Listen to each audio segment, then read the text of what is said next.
লখিমপুৰৰ প্ৰতিটো নামঘৰত প্ৰদান কৰা হৈছে ৩ লাখ টকাৰ আৰ্থিক অনুদান।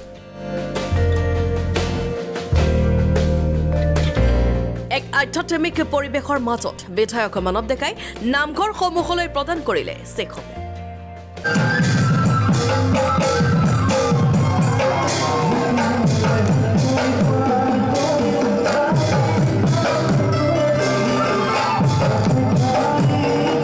আমি এটো কোনো ৰাজনৈতিক বা চৰকাৰী সভাতকৈ অলপ পৃথককৈ আপোনালোকে দেখিলে আধ্যাত্মিক সভা এখন অনুষ্ঠিত কৰিছিলোঁ।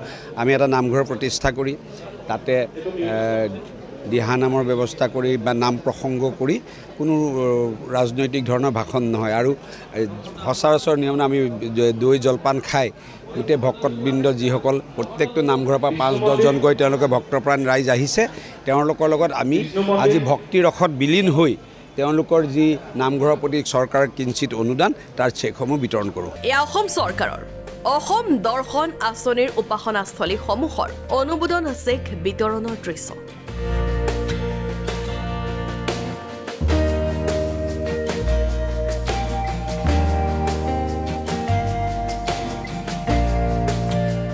লখিমপুৰ সমষ্টিৰ প্ৰায় ১৫০টা নামঘৰে আজি লাভ কৰিলে প্ৰথম কিস্তিৰ ১.৫ লাখ টকীয়া চেক। চাওক, অসম চৰকাৰ অভিলাষী আঁচনি অসম দৰ্শনৰ জৰিয়তে নামঘৰ আৰু উপাসনাস্থলীবিলাকক ৩ লাখকৈ টকা দিয়াৰ ব্যৱস্থা কৰা হৈছে আৰু আজি লখিমপুৰ বিধানসভা সমষ্টিৰ প্ৰায় ১৫০ নামঘৰ আৰু ৩০টা বেলেগ উপাসনাস্থলী আছে, তাৰ চেকখিনি দিয়া হৈছে। আজি ১৫০ দিলোঁ, আগতেতো আমি ৩০০তকৈ ওপৰত দি থৈছোঁ, আজি ১৫০ দিলোঁ আৰু আমি নামঘৰ অনাগত সময়ত থাকি যোৱাখিনি আমি দিবলৈ ব্যৱস্থা কৰি আছোঁ। এই আঁচনি লাভ কৰি সুখী এতিয়া লখিমপুৰবাসী।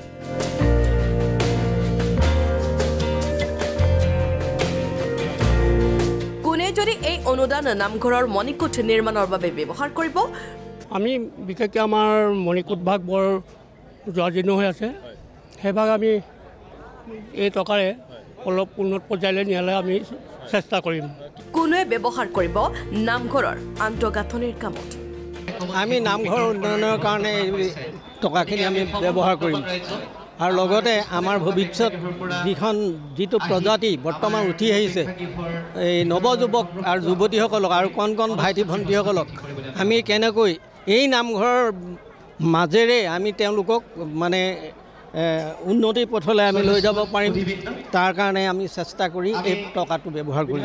নামঘৰ সমূহলৈ লোৱা এই পদক্ষেপৰ বাবে বিধায়ক মানৱ ডেকাৰ লগতে চৰকাৰক ধন্যবাদ জনাইছে সকলোৱে। আমি মুখ্যমন্ত্ৰী ডাঙৰীয়াক আকৌ এবাৰ আমি ধন্যবাদ জনাইছোঁ, আমাৰ বিধায়ক মহোদয়লৈ ধন্যবাদ জনাইছোঁ, যাতে তেখেতসকলে আগলৈও এনেধৰণে আমাক এই ভক্তপ্ৰাণ ৰাইজসকলক নামঘৰবিলাকলৈ তেখেতসকলক সদায় এনেকৈ আগবঢ়াই যাওক। তেওঁক নিশ্চয় আমি ধন্যবাদ অন্তঃকৰণে ধন্যবাদ জনাইছোঁ আৰু তেখেতসকলৰ কেৱল হেৰিয়েই নহয়, আমাৰ মানৱ ডেকাৰ কথা কোৱা নাই, মুখ্যমন্ত্ৰীগৰাকীকো আমি আমাৰ অন্তৰৰ পৰা আন্তৰিক শ্ৰদ্ধা জ্ঞাপন কৰিছোঁ।